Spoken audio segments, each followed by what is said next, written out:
Hello welcome back to my channel. నేను ఇవాళ సేమియాతో పలావ్ స్టైల్లో ఉప్మా చేశానండి. టేస్ట్ అయితే వేరే లెవెల్లో ఉంది.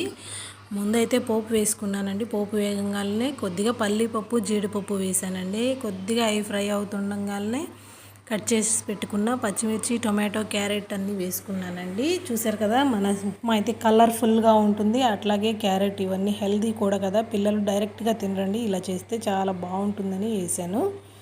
ఫైనల్గా నేనైతే కొద్దిగా సాల్ట్ వేసుకున్నానండి. తర్వాత ఏ గ్లాస్తో అయితే మనం సేమియా తీసుకుంటున్నామో దాంతో 2 గ్లాసెస్ వరకు వాటర్ తీసుకోవాలండి. వాటర్ పోసేసాను. తర్వాత బాయిల్ అయినాయండి. బాగా మరిగేటప్పుడు సేమియా వేసుకున్నాను. ఇలా సేమియా వేసిన తర్వాత ఇంకొక 5 మినిట్స్ వాటిని కుక్ అవనిచ్చానండి. చూసారు కదా, ఫైనల్గా రెడీ అయిపోయింది సేమియా ఉప్మా అయితే.